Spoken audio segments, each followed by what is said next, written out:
هد قلبي مرض عجلان، قصائد بدع وجواب يعبرين عن مرض عجلان شفاه الله.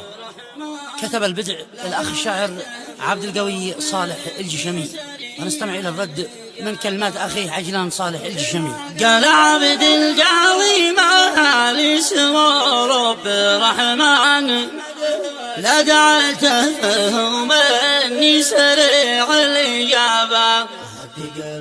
هد قلبي مرض عجلان من كل الأركان، صابه الشر بالسكر بداية شبابه. الطفل في الثامنة ترحم دموعه في الأجفان، قهر قلبي عليه ما ظن يحمل عذابه. أداء الشاعر أبو شهاب الخبجي. قال عبد القوي ما لي سوى رب الرحمن، لا دعته مني سريع الإجابة. وكل ما قدره مكتوب على كل لسان، أحمده واشكره في مرض بإصابة. هد قلبي مرض عجلان من كل الأركان، صعب الشر بالسكر بداية شبابه.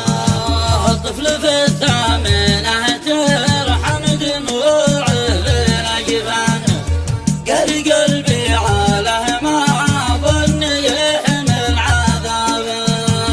أحمد الله سبحانه على كل ما كان، ما سواه أسأله وأدعيه وأدق بابه.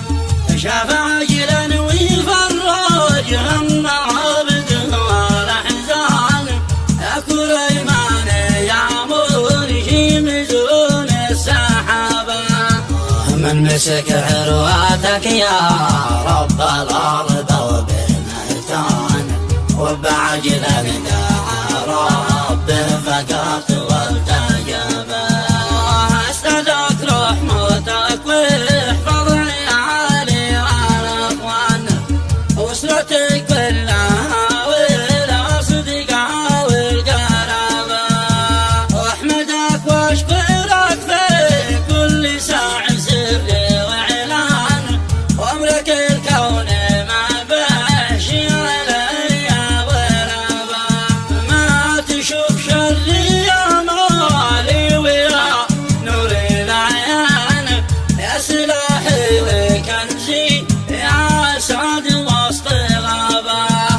والصلاة والسلام صليت بإخلاص واتقان، تبلغ المصطفى شافعنا من عذابه. وهذا الجواب من كلمات الشاعر عجلان صالح ناجي الجشمي، جوابا وردا على قصيدة الشاعر أخيه عبد القوي صالح ناجي الجشمي.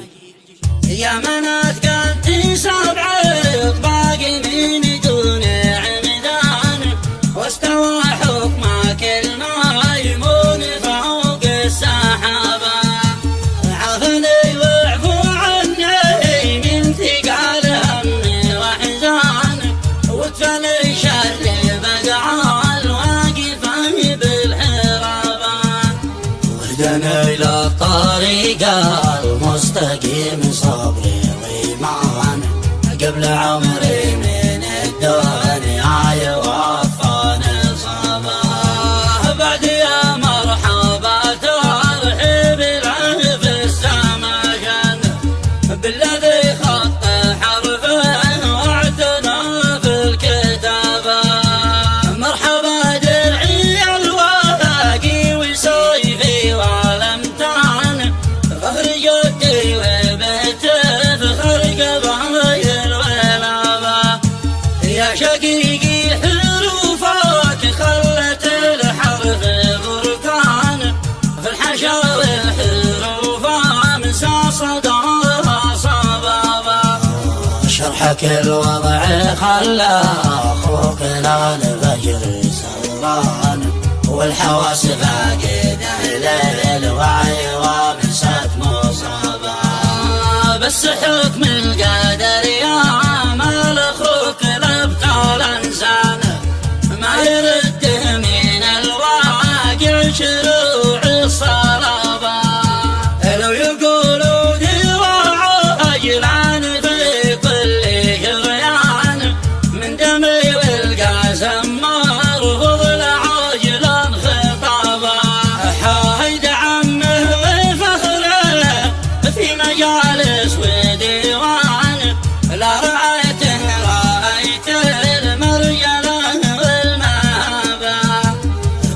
الله يشفع والدعاء فرض وإحسان للكريم ذي لخلقه ما قفل يوم بابا.